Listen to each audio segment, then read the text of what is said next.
wisdom from her. We will get started with our opening prayers.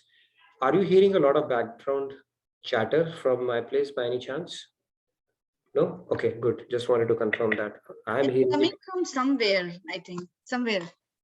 Somewhere it's coming? Yeah. Okay, how prominent it is? Not very bad. Not very bad. Okay, so it's bad, but not very bad. Yeah. All right. Let me put a quick word. Give me or let's continue. If it happens, then I will, because we have got some kids and some stuff going on. So Okay. anyways, let me share my screen and we'll get started.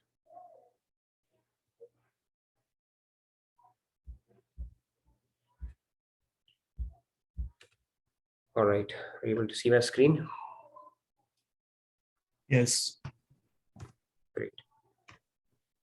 Okay, we'll get started with our opening prayers.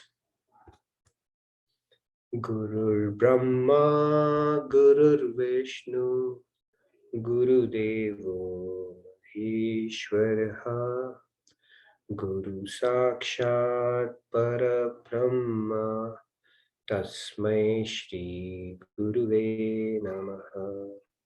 Vasudeva Sutam Devam Kamsa Chanuramardanam Devaki Paramanandam Krishnam Vande Jagadgurum Krishnam Vande Jagadgurum.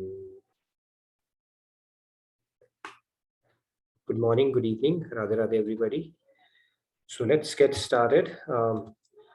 Today we are going to, again, we were in 4.15, we did that, but we are going to take a step back and you will see why.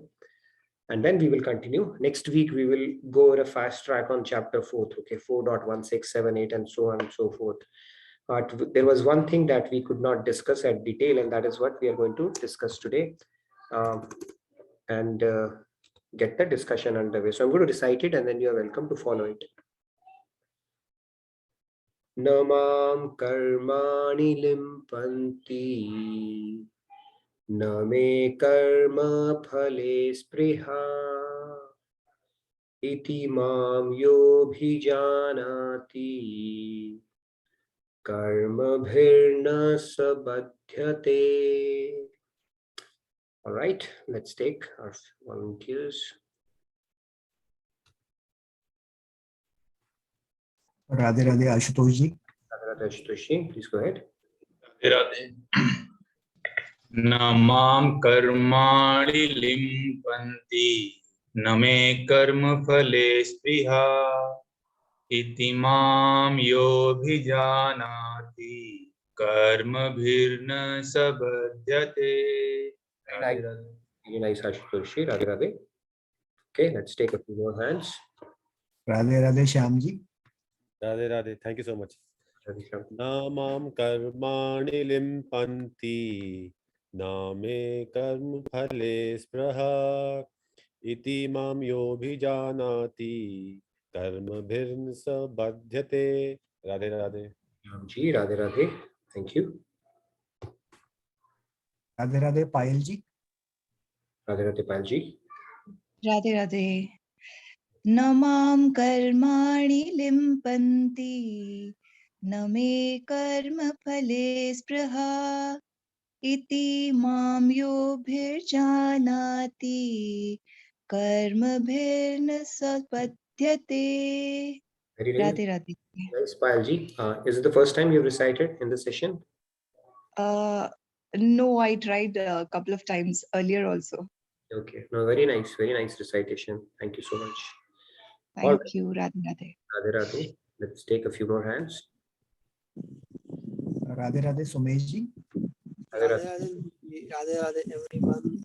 Namam karmani limpanti Name karma phale spriha Iti mam yobhijanati Karma bhirna sabadhyate.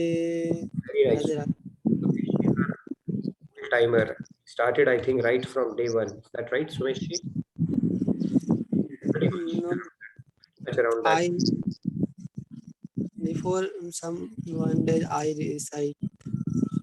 But you joined, I think, these sessions right from day one when we started, right? As far as I remember. Yeah. Thank you. Radhe Radhe. Thank you very much. All right. Okay. Do we have anybody else? I see one more hand. Yes. Radhe Radhe Akshata ji. Akshata ji and Radhe Radhe. Namam karmani limpanti name karma phale smrha iti mam yobhijanati karma birna sa bhadyate. wonderful. Radhe Radhe. Akshata ji. I Thank see a new hand, Shaila ji today. Radhe Radhe Shaila ji, please go ahead. नमाम कर्माणि लिम्पन्ति न मे कर्म फले स्पृहा इति माम यो विजानाति कर्म कर्मभिर्न सबध्यते. Very nice. Very Thank nice. you. Radhe Radhe. Shaila ji, Radhe Radhe. It's the first time you recited, you get the best debut award then. Thank you. Thank you very much. Okay, well, let's pick maybe 2 or 3 more hands and then we'll get started. We have enough content to cover. Plus, we have a hard stop today at 10. Okay, we have Activities do not change. maybe 2 more hands. Radhe Radhe Sam ji. Radhe Radhe. Radhe Sai ji. Namam karmani limpanti name karam phale sapram iti mam yobijanati karam dinas badhyate. Radhe Radhe. Thank you. Let's take 2 more and we'll get started.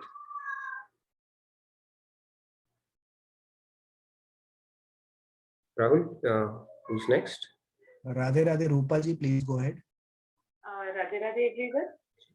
Namam karmani limpanti name karma phale spriha iti mam yobijanati karma virna sabhadyate. Nice, Rupa ji. Last one and then we'll get started. Radhe Radhe everyone. Radhe Radhe. Radhe Radhe Mani ji, please go ahead. Radhe Radhe everyone. Namam karmani limpanti name karma phale spriha iti namam yobijanati karma bhirna sabhadyate. Radhe Radhe. Shri Radhe Radhe. Thank you. So the short translation for this goes like, activities do not taint me, nor do I desire the fruits of action. One who knows me in this way is never bound by the karmic reactions of work. So we saw that we discussed the 2 entities, God himself and the saints, who are not tainted by the actions that they perform. We also spoke about the concept why we cannot compare God's activities with the activities that we perform. It's not an apple to apple comparison. We looked at that example of the traffic light. Those rules are not applicable for a helicopter, right? So something similar. The rules do not apply to God, and similarly, the God-realized saints also are not bound by karmic reactions. The discussion is not complete until we discussed the VIPs that we are. Why is it that we are a special case? We are exception to this rule. Okay. So let's discuss that. Let's get into today's discussion. So Bhagavatam states, we had spoken about this, it talks about that material activities, they don't taint the devotees of God, who are fully satisfied in serving the dust of his lotus feet. So even for us, if any action that is performed as a service to God is non-binding. Okay, we have spoken about this concept in Karam Yoga at great length. So any action that is performed with the consciousness that it is being done for the pleasure of God as a service for him is non-binding, and default is binding. Any other action will have its own effect. It becomes a binding karma. Let's continue on this. And material activities, they don't taint the wise stages as well, and because they are not performing it with a consciousness or a desire to enjoy the fruitive actions. Okay, they do it for the pleasure of God. So obviously God is himself absolved from this law because he's created this law, plus his actions are not motivated by the desire to enjoy for himself. For sages and saints, anything and everything, every activity that is done is based out of kripa. If you simply put this concept and believe in it, it will simplify life. That means, first of all, this creation is that of God, right? We spoke that the creation is perfect in itself. So the faults that we find in the world, that this is not happening, that is not happening, only if it could have been like this, first of all, that is not right. Secondly, there are only two plans. One plan that we make. Second plan is that happens because of the desire of God or the will of God. And then if we believe that will of God was not to punish us, it is born out of his kripa. God is not motivated by revenge, hatred. He's not like that stick wielding teacher that, okay, got you, now I'm going to give you a crack. No, every action of God is motivated by a kripa. How we can help soul get to the next level and remove the impediment and challenge the soul to get to the next level. The coaches, they do challenge. What is a good coach? Who can bring out the best in somebody? And the strategies could be completely opposite. We cannot understand that, but a good coach has an ability to bring out the best in their student. And God is a perfect coach in that sense. Right? We just have to trust and not get into a negative sentiment around it. Anyways, so continuing on this discussion, we see God. Okay, today I got another picture. I like the red color more. So I thought let's put some variety. And then we have saints. Now, their actions are untainted, completely untainted. No color whatsoever on that. However, as you can see, this gentleman who's representing us, the humanity at large, the actions are tainted. Why are these actions tainted? We have spoken about this concept as well. So it happens because we are motivated by the fruitive actions, right? So we looked at the different aims for which everybody works, and these aims actually boil down to striving for happiness. Behind every motive, everybody that does in this world is with a motive for happiness. So that leads us to perform actions. I'm just doing a quick recap, which leads us to perform actions which are tainted by a desire, and that makes our karma, because we want to enjoy the fruits of our action, that makes our our karma tainted, which becomes a binding karma. So this is the process. First of all, we have to do some action, and whenever we perform an action, it is driven by some kind of a motivation, and that motivation is to get a happiness. Why happiness? Because we are fragments of God. He's perfect happiness. And forgetting that big picture, we do that action as a enjoyer. I want to enjoy that fruit, that makes it colored. So this whole process falls in place. Right? We have to find happiness. We will seek happiness, but then we start when we start working for our happiness, we are motivated by our own desire to enjoy the fruit and stuff like. Then it starts becoming tainted action. Now somebody would say, what's the harm in that? Of course, there is no harm. You may be a very honest person. You are earning your living by right means without hurting anybody, and you're supporting your family. At the same time, you are doing philanthropy. You're helping people in need as well. Right? You are sponsoring child education, girl education. You are helping people who are deprived, giving them money. You help people load, unload stuff when they are moving around. All that stuff you are doing.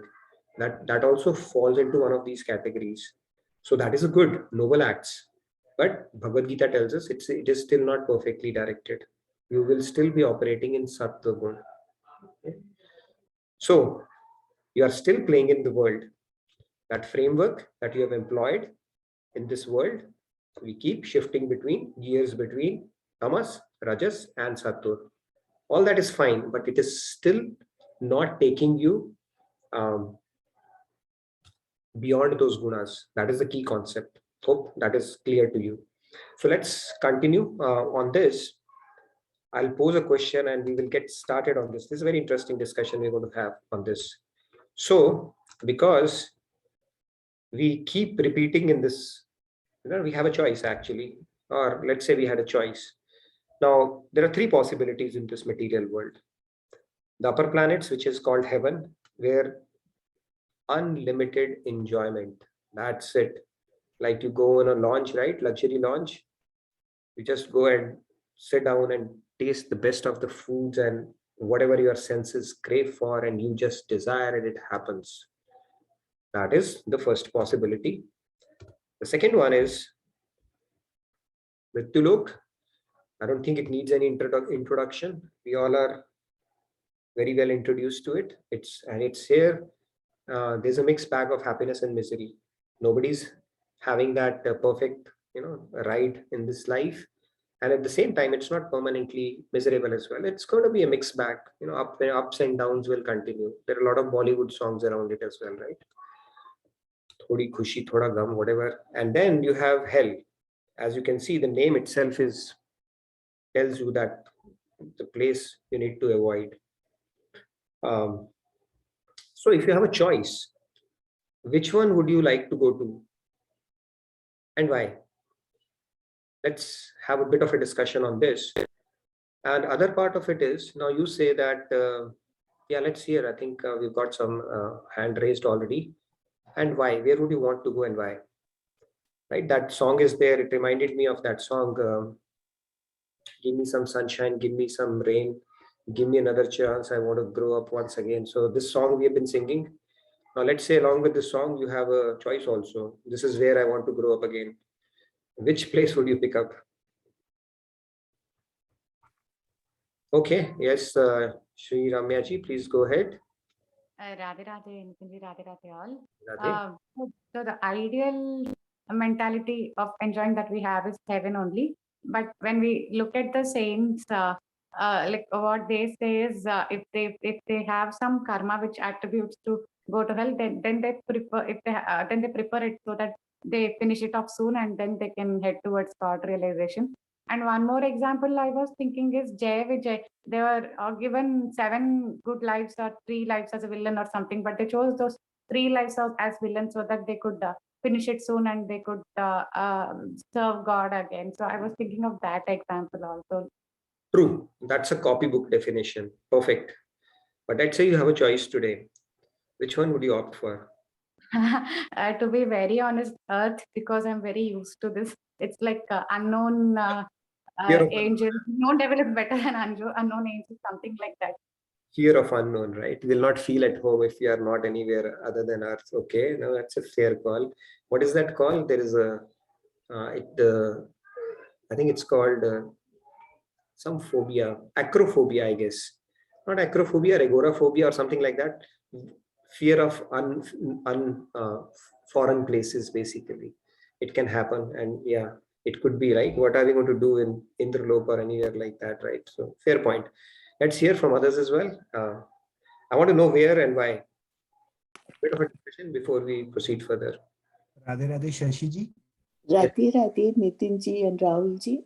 Nitinji, I will choose Earth because here I have an option to attain my highest goal. If I meet a Rasik saint and follow his teachings and do what he tells me, so I can attain my highest goal. Only on the earth it can happen, no other place. Great point, Shashiji. Wonderful. We'll come back to that. Thank you. Let's hear from others as well. Radhe Radhe Preeti ji. Radhe Radhe. Yeah. Radhe Radhe everyone. I think I will also choose Earth because if I'm in the heaven, after a few years, when I use up all my good karmas, I'm going to come down to Earth. This is one. So why not be on Earth? And secondly, I do not know what heaven is. Everybody says that it is good, but what if it does not turn out good to be good for me? So yes, Nitinji, as you said, the fear of unknown, Earth seems to be a palatable place. Radhe Radhe. Got it. I think so far Earth seems to be the choice, but then it's motivated more by the fear of unknown. right? Who knows? People say heaven is good, but what if heaven is actually hell and hell is heaven? They have switched the boards basically there, right? Who wants to take a chance? So yeah, fair point. Okay, let's take a couple of hands and then we'll proceed. Because within that also, I want to build on that discussion. Yeah, Radhe Radhe Shailaji, please go ahead. Shailaji. I don't know. Okay. I would take Earth because heaven, even if it is all pleasure, whatever I want, I get it. It becomes a routine also. I had a friend who had a house right on the beach that in the morning their bedroom was like looking at the ocean, and the ocean was quite interesting too. It changes every day, but it becomes a routine. Like they get up, they see the ocean, just like I get up, I see a picture and bathroom door or whatever it is.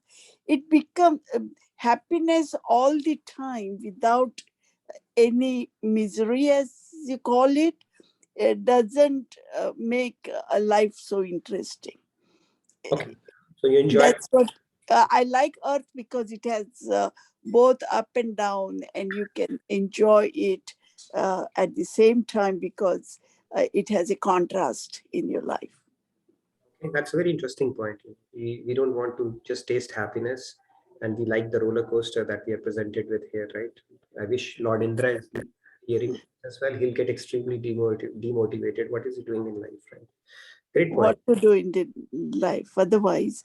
And what it is with people who are in Golok, they are there because they love of divine. And it is possible to get, see, in heaven you have a love for your own pleasures, and that's why it ends sometime, or it becomes routine. But if it is a love for God, it is like infinite, and it does, and that is a great motivation or great way to live your life, because you're always in Yes. love with God. That is different. Wonderful. That's different. Yeah, we are talking of material world right now. Great point. Let's take maybe one more hand and then we'll continue, or two more hands. Let's take that. Radhe Radhe Sobi ji. Yes, Radhe Radhe ji. I would like to go to heaven because I believe that God has given us this life so that we can attain Him. We can go to the higher planets. And I believe that God is eager to have us with Him there. So my answer is heaven. All right, Surbiji. So we'll get technical now, just to clarify that doubt. Okay. Good, you brought that point. So today you will learn something that hopefully you can keep with yourself, that piece of knowledge always about heaven. Okay. Great. One more hand and then we'll continue. One more hand. Rahul, real quick. Radhe Radhe Akshata ji. Yes, Akshata ji. Okay, let's take Meenuji if Akshata ji Needs to be unmuted. Yeah. Hello. Radhe Radhe. Radhe Radhe Akshata ji. Yeah, I have got unmuted. Yeah, Radhe Radhe. I think there is nothing like heaven and all. I feel the earth is the heaven. And we should once visit to the hell. That's what I feel. So because we'll get to know we are not living properly in the earth actually. Everything is there in the earth, and a very support system or the nature. Everything is a miracle here. And earth itself a heaven, and we should visit once to the hell because we should get to learn how we should not live, how we should utilize the earth. So I go for the earth and once visit to hell. Surbiji said, when we go to heaven, we are getting closer to God. You say there's no heaven, heaven and earth are both on earth. Okay. Yeah, these are very common things that come up usually. Last one, Meenuji, let's take, because I think you're going to pour in some Tattva Gyan before that will logically take us to the next slide. So please go ahead, Meenuji. Radhe Radhe, Nitinji. I want like to be in heaven because I don't want temporary pleasure.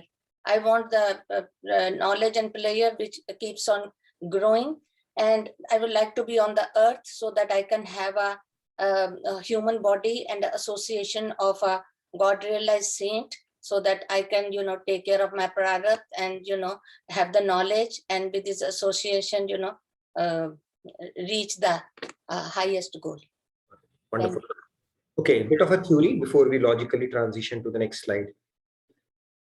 So if we do meritorious deeds, we go to heaven. Heaven is our planets actually, which are our scriptures tell us. So it's not an illusion like a fairy or something like that is coming. It actually exists. And it says it goes all the way up to Brahmalok. And the pleasures, they keep on increasing. And then if we do pure good deeds or majority of good deeds, we are placed into the higher planets, which are called heavenly abodes. And we have all been there. Trust me on that. We have forgotten, that's a different thing. We have been to heaven, hell, every kind of things. Okay, it's not something that is our first birth and we have been to all those places. We keep on forgetting it. So if you do that, you go to heavenly abodes. If you do primarily criminal things, you go to hellish abodes. And you will feel the yatanais or the tortures, and then you'll come back. And if you're doing a mixed bag, right, like some good, some bad, mix of that, that is typically how what we do. You repeat on Mrityulok. This is how it works. So the very first question when people say, why do bad things happen to good people? That puts it in perspective. If everybody was truly good, what is he doing here? Okay, so if you are in Prithvilok, that means you are a mixed bag.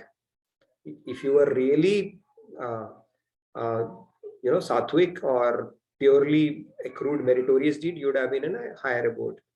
So heaven does exist, earth as we know, and hellish abodes, all three do exist. They are not a figment of imagination. Bhagavatam has great details about it. Okay, those planets.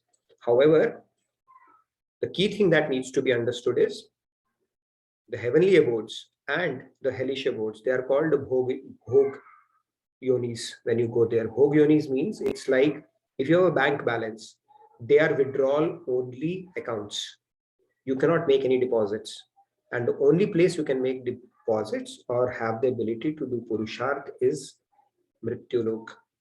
Okay, so that basically makes it, if you want to simply enjoy, yes, heavenly abodes, absolutely no limit to enjoyment there. You simply think about it, and their bodies, and they don't even touch their feet. If devatas come here, first of all, will not be able to see it with these eyes, and their feet don't touch the ground. Those details are given there, and we've been through all those yonis.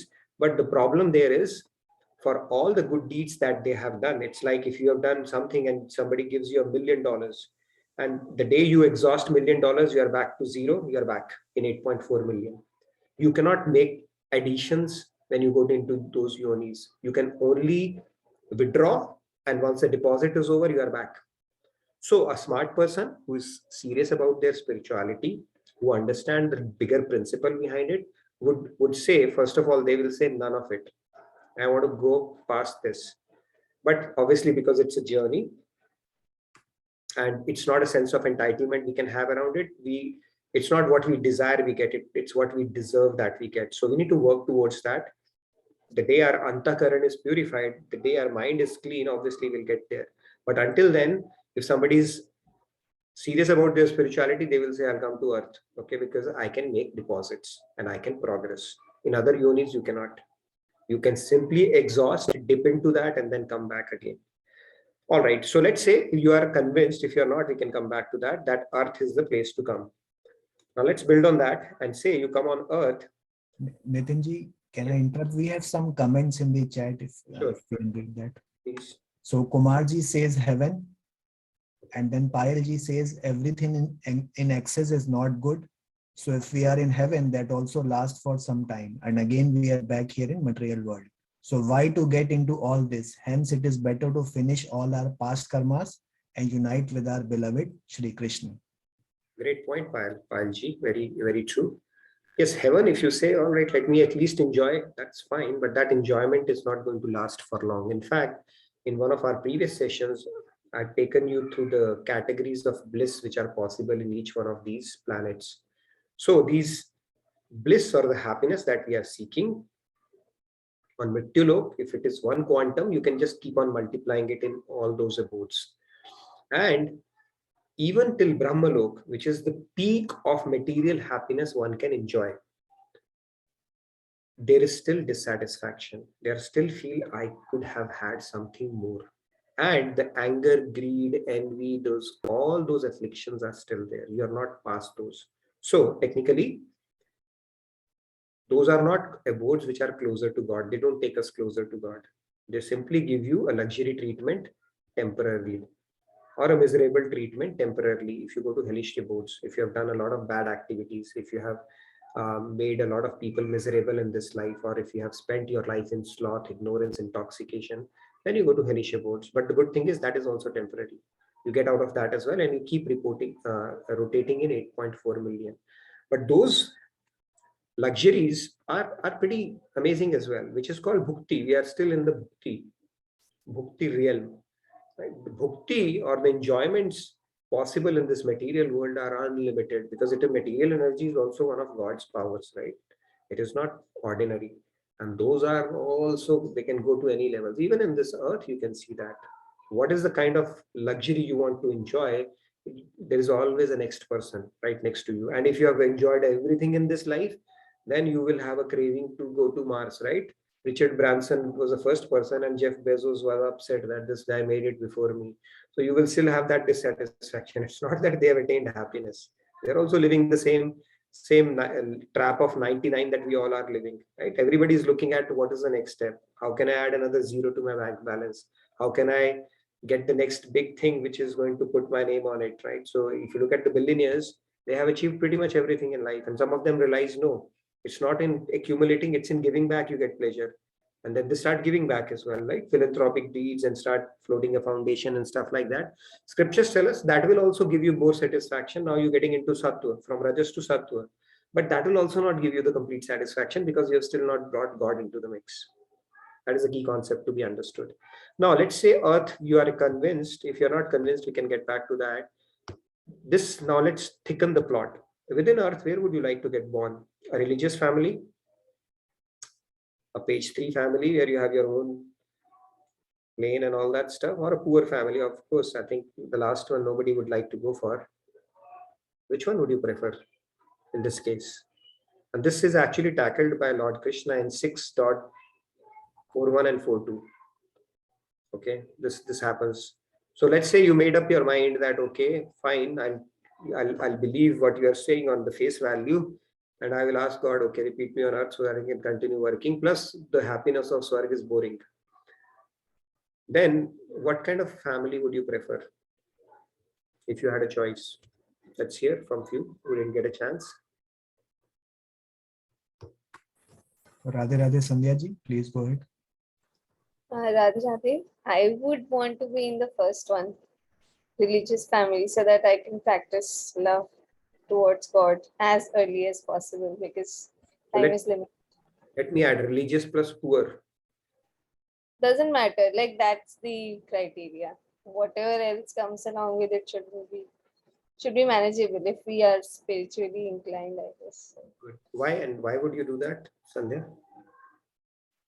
Because at least now, after the sessions, I realized that the most important thing is to practice love towards God, and we have very, very, very, very limited time. So earlier the better. So if we are born in a family or in an environment which allows us to do that, I think that's the best. Shefali is smiling. She said, we just got our next reel. Very spontaneous reel. Great. Let's hear from others as well. Radhe Radhe Kumar ji, please go ahead. Radhe Radhe Nitin ji, and Radhe Radhe everyone. Kumar ji, by the way, you said you will go to Swarg. Okay, so let's Exactly. That's why I wanted to say that even before I answer this question, sure. Because what if not, right? So first, yeah, this one would be heaven for two reasons. One is, of course, where you said in your definition, this itself is dukhalay, right? The world itself is dukhalay. So when you say there's a sukhalay, I prefer that, right? Enough of this dukhalay for me, right? So that's why I would choose heaven. Again, what I do is, my definition of heaven is communion with God. That's how I look at it. I don't want to look too complex things. If I can reach God, I don't know whether you get plus minus points or whatever it is. When you go there, you get only minus points, come back to earth. If you go back between Swarg and earth, it's pretty good. If you don't have to go to Narak. So that is my concept. Okay. So the second question is, of course, if if we have to come back to earth because we have not, we are not good enough to go to heaven, right?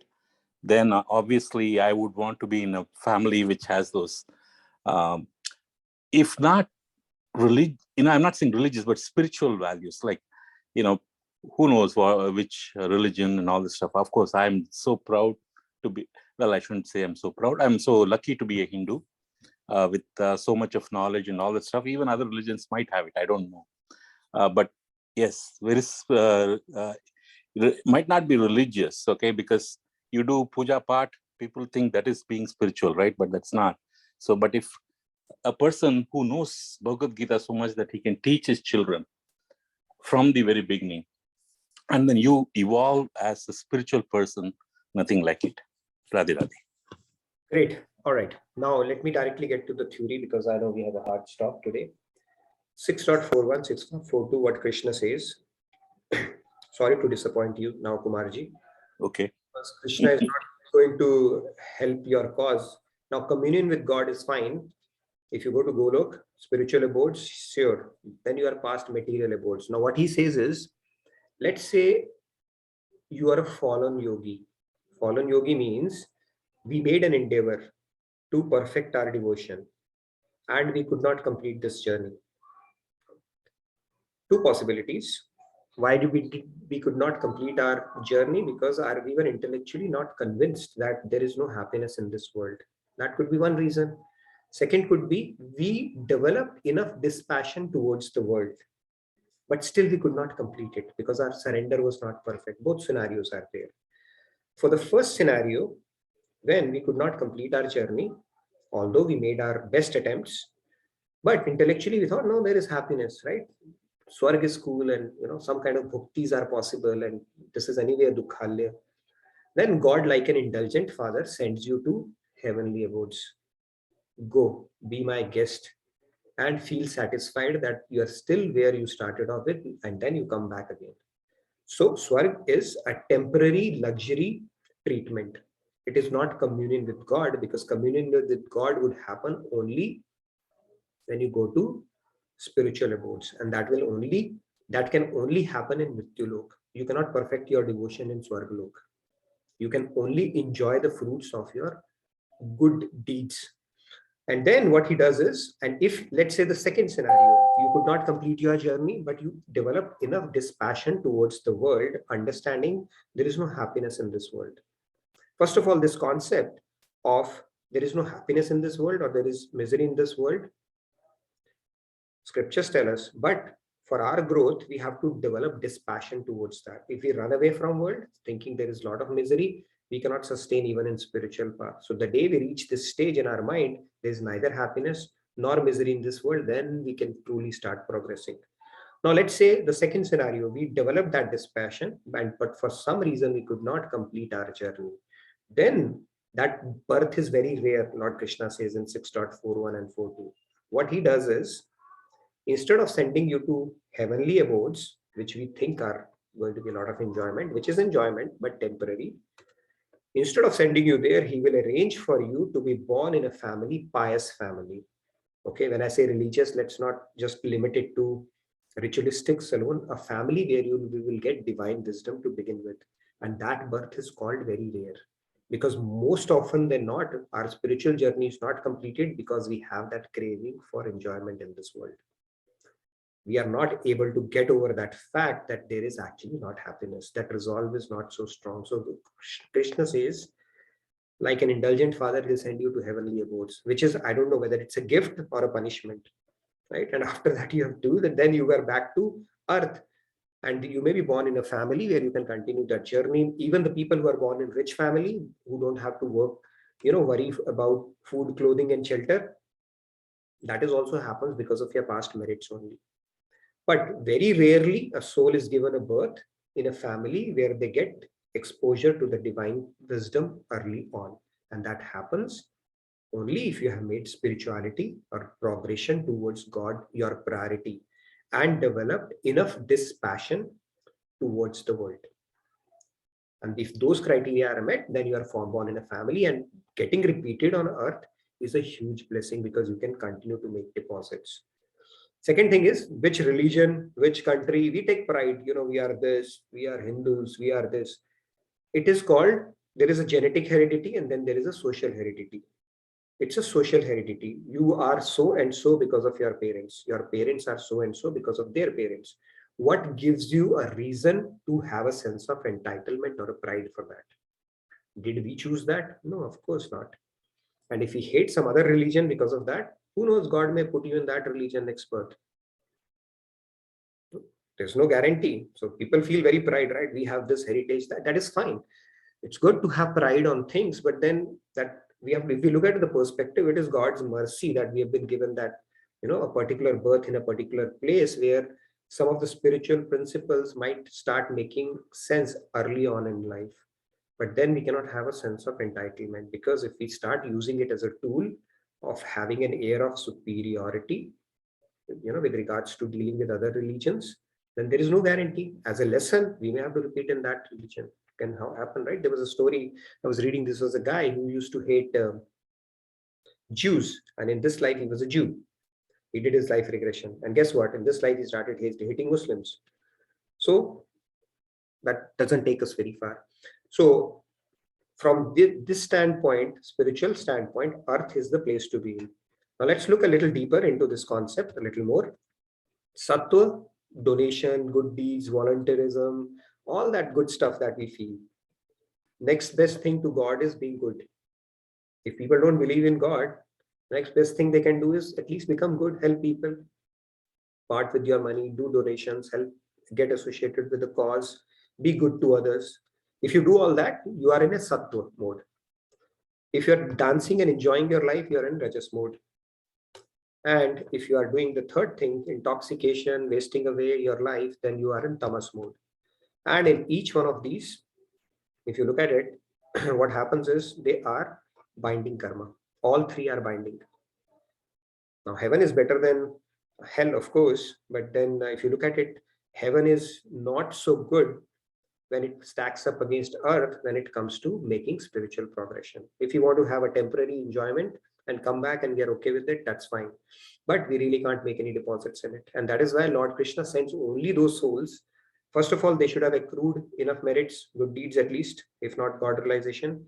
Secondly, who still have a craving that there is some enjoyment in this world.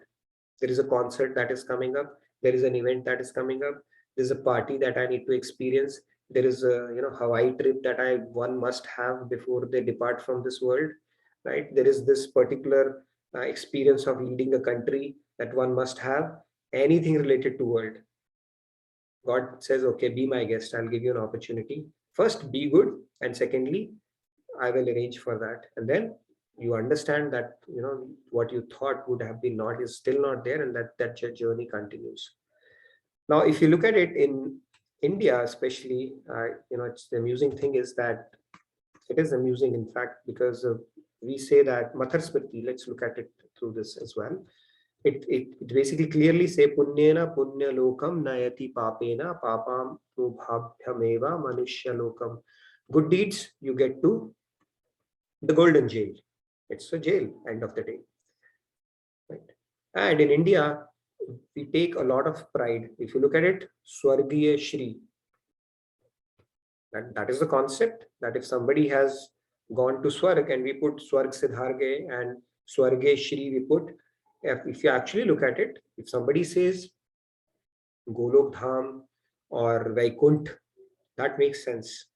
If you say Swargiya, it's actually, that is fine. It's a way of honoring somebody, but that's not a great thing in the sense that it's just a temporary stop. Whether it's actually a award or it's a being an indulgent father, God has given it that thing, we have to look at it in perspective. Swarg is not a great destination. It has to be rejected. It is part of bhakti. And in bhakti, they say you have to reject bhakti and even mukti for that matter, which is the spiritual goal, but still nothing in comparison to having a desire to serve God. So this is a superior kind of bhakti, nothing else. So you go to Swarg when you do good deeds. So it's good that we feel that whoever has departed did enough good deeds, so that's why they went to Swarg. But if you think deeply, if you really wanted to wish that whatever you're going to put in the front of the name, and it is truly going to make a difference, then we should put Vaikuntha or Golok. I would say that would be the topmost one. Anyway, it doesn't make much of a difference because it's our sentiment, nothing more than that, right? We all go through our own karma cycle only. If you do bad deeds, we go to the lowest category of jail, which is nether regions, hellish abodes. Tal, Vital, Sutal, Patal, there are 7 levels of that. We can talk about that in one of the sessions. And then if you do mixture of both, we get into the Prithvi Lok or Mrityu Lok. And the key is these material rewards, they keep on, they are based on the stockpile of our karmas. And in all cases, they continue to thicken the illusion that there is happiness in this world. We are not able to get over that sanskar, that belief, that conviction that no, there is no happiness in this world. In Swarg also you'll think there's happiness. I don't have it. This has it. Even Indra has jealousy, anger, greed, envy, all those things he has. He wants to become Brahma, right? So that was that this whole cycle, what we experience, they also experience, no different whatsoever. They are at a disadvantage because they cannot make more additions. We are at an advantage because if we find a good guru and a spiritual spark, we can actually progress. We can keep on depositing. Everybody likes to have a bank where you can make deposits. Nobody would like to have a bank where you can only make withdrawals and one day it will become zero. Right? You want to have an ability to make deposits, especially in the spiritual side of things. Now, how much time do we have? I think we have 15 minutes left. Any announcements? And I wanted to have a quick discussion on the fact that maybe what are the key influences shaping the trajectory of our life? What is it that keeps us binded? And this process of rotation, right? So moving from this to this, breaking the shackle that we have. What is it that influences us? What are the key influences that can work where we can move towards this binding to breaking that shackle is what I want to have a bit of a discussion, or any other question what we have discussed. Only after quick announcements, and then we will have 15-minute conversation and a hard stop at 10. In the meantime, please fill in the feedback tracker as well. Yes, Nitinji, we have multiple questions in the chat of the previous slide, so I think it is better to... Okay, all right. Please go ahead. Controversial topic up.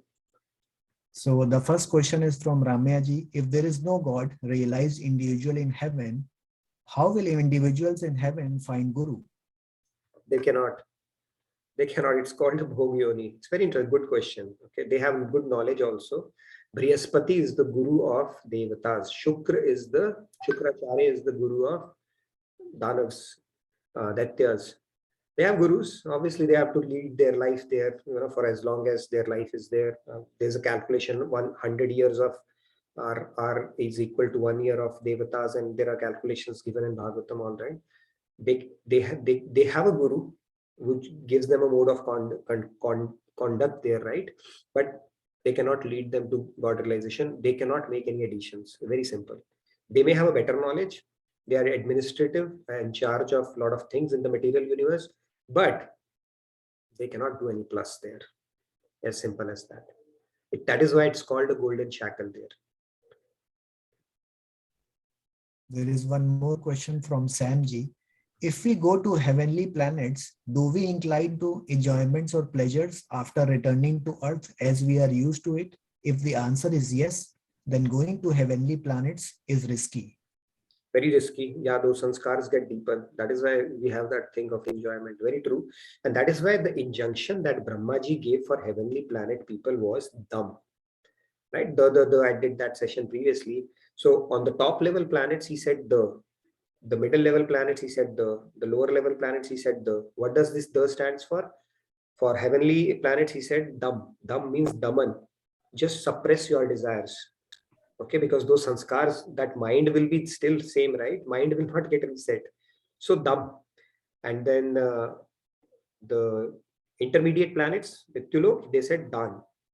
Here we get very attached to our money. Okay, we think this is going to save the day for us. And the lower planets, they said daya. Their people are so criminal, they kill each other for entertainment. So these are the injunctions for heavenly planets, earthly planets, and the nether planets. Dam, Dan, and daya. And you are very right. If you start, the higher you rise, the harder you fall. right? After that, if you're born in a very family or if you become an ant and all this, you're still in 8.4 million. Anything can happen. Very risky. Truly said. What else? And I can see there is a new person in a group, iPhone Keshav Chopra. He asked that what about salvation or mukti? Mukti is a spiritual desire. Mukti is like, I want to end this misery. And it's called moksha also. And it is like coming from negative to zero, which is a big pleasure as well. Mukti is like you are actually at that stage. But in bhakti, they say mukti is a byproduct of bhakti. You reject even the bhukti as well as the mukti. They are very higher level. Bhagavatam says the entry point to bhakti is when you give up these four: dharam, arth, kam, and moksha. Moksha is also has to be rejected. That's when it's the entry point of bhakti. And mukti and bhukti are the maid servants of bhakti. Bhakti is the topmost. You give up the desire for mukti also. Any other questions? Thank you, Nitinji. I think all the comments, the questions have been answered. And if we have any other questions, probably fill out the feedback tracker. The link has been posted there. And before we take the other participants, I think I can make quick announcements. Sure. And I want to thank you again, Rahul and Sandhya, yesterday, and Pallaviji for doing that. It was something I could avoid yesterday, hopefully. It was one of those exceptions. But I'm so glad you guys carried out session yesterday. I was missing it really bad. And I joined in between here and there, but couldn't talk much. But thank you again for pulling the day. And the lecture was beautiful that I saw yesterday. So thank you again. I think we had the blessing of you. Yeah. So probably that is why we were able to. Yeah, God do help us. I mean, I saw Rahul and Sandhya deer caught between headlights for a while, and then everything was fine. I enjoyed that look, by the way, but I knew you'll be able to coolly manage that. So great. All right, go ahead with the announcements, Rahul, and then we can. So it is the season of retreats here in the United States, starting with the East Coast retreat, which will happen in a week, May 28th to May 30th. The link is already in the chat. Then we have the spiritual retreat and family camp from June 24th to June 30th. And before that, we have this International Festival of Yoga from June 15 to June 21st. We can attend in person and online some of the sessions. And for making this International Festival of Yoga a big success, I think we are requiring dedicated volunteers. And I have posted a sign up genius link also in the chat. I will post it again. So if somebody is around the Dallas, that link is for the in-person volunteering. So if we can contribute, that would be the best thing. That's it from the announcement side. Anything else you wanted to add, Nitin? No, on the family camp, can't reiterate enough. Please do sign up for it if you're still thinking about it, and go and plan for the retreats that are happening in US, like Rahul said, and do sign up for that volunteer sheet if you want to help out. And it will be very systematically managed by one of our volunteers. So do sign up for it, and you'll have very assigned savers, even if it's 5 minutes, 10 minutes, whatever you can spend. That's great, and it's a great way to keep your inspiration going as well. Seva is the only thing that keeps us going, and a lot of people can vouch for it, I'm telling you. So if you mix seva into your day-to-day life and make it a commitment, you'll see the progression happens much faster. All right, let's take a few participants since we have a few minutes. I can see, and then. And there were some questions yesterday about the family camp accommodation. So if the team can reach out to the people, I think that would be great. Yeah, please do reach out, and we'll arrange for your accommodation if you're traveling from somewhere, US or abroad. Yeah.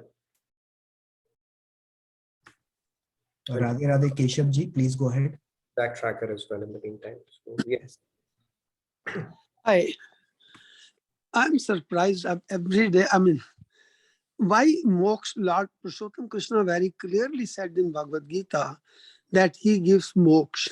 And why the Swami said moksha or mukti? Not, why not? No. Because the question is, who is to get moksha or mukti? This body, no, not at all. What about the subtle body?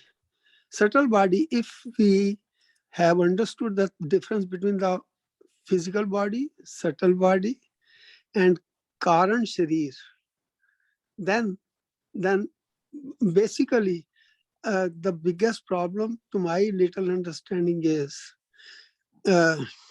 difference between karma theory and moksha is, I think, the ultimate goal, because as I've learned from Advaita class, Brahmaji has 100 years of life, and this is his 51st year. So that way, about 1600,000 trillion years have passed in this life. This is the 51st year of Brahmaji. Then how should we continue like that? Why not moksha? Why people don't want to elaborate on moksha very clearly? My concern is that.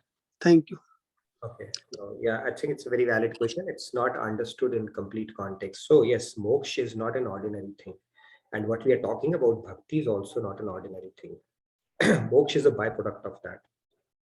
I have spoken about this concept in the past. Maybe we'll get into depth in one of the sessions next week. Moksha is the entry point of your spiritual thing. You know, when you talk about moksha, that's where Bhagavad Gita ends. And where Bhagavad Gita ends, Bhagavatam begins. That gets into the depths of bhakti. And when you're talking about moksha, it's like merging with that light or the Brahman. It is called Brahmanand. And when we are talking about Premanand, it is actually serving God. Moksha part is already taken care of. It's not like they are below moksha. It's much higher than moksha. But not everybody gets that. Only when you do devotion to God, that too with a personal relationship, is when you get to that level. And our scriptures go into great detail in that. And it is said the moksha, the Brahmanand, if you put an ocean of Brahmanand in front of somebody, moksha bliss that you're talking about, and on the other hand, you have Premanand, just a drop, not even a drop. You put a needle and take the needle out, the trace of that, people will reject that entire Brahmanand. However, you cannot get that unless you have had sanskars to do bhakti in the personal form. But if our sanskars are more inclined towards worshipping God as formless and merging with him, God says, sure, I'll meet you that way. So there is a theory behind it. Moksha is an ultimate goal spoken about in Bhagavad Gita. But if you go to Bhagavatam, it goes even beyond moksha. There are possibilities even after moksha, but not accessible to everybody, unless, of course, you have picked the path of devotion, that too in personal form, that too with a desire to serve God, not to end your own miseries and stop at that. So it's a very deeper concept. We can get into depths of that for sure. All right, I know we have a hard stop. So real quick, Padmaji has been raising her hand late, so we can give her maybe 2 or 3 minutes and then we can wrap up. We have a hard stop at 10 for the other session. So yes, Padmaji. Yeah. Time permit for Manoranjan ji as well, maybe if we get time. So please go ahead. If you think about earth and heaven, right? It's like enjoying yourself in a regular hotel and then enjoying yourself in a very fancy hotel. But both the cases, you're just gonna in earth, under the presumption of ignorance and our monkey mind, we want to enjoy, and the result is suffering. So you spend the same time in heaven. You still, the purpose is, oh, you know what, I have earned this, let me just enjoy. But the results are actually much more dangerous than the results that you actually get in earth, right? That's how I see it. Like it's more costing, it's more detrimental, in heaven. So the results and the products are much more detrimental than the earth, because the products are the same. You enjoy, you get suffering, more suffering on heaven than earth. That's how I see it. So the next thing that I wanted to say is, like, I don't know, but just a perspective, right? We are born, not that any religion, but just when we deeply think about this, if we don't know when we are born what religion we were born into, then we would have just be growing without knowing what that religion is. Just because we were told that we are born in this religion and then we have a heritage with comes it, that's how you feel. But anybody who's born in a different religion also, if they're so spiritually grown from inside and they can also surrender the same way that we are surrendering, it's just a structure to give us a structure to live in the society. They might be much more surrendered. They might have much more devotion and bhakti that we don't have, even though we have the religion as the tools. So that's one way to just something to contemplate and think upon. The last question that you asked, what are the key influencers?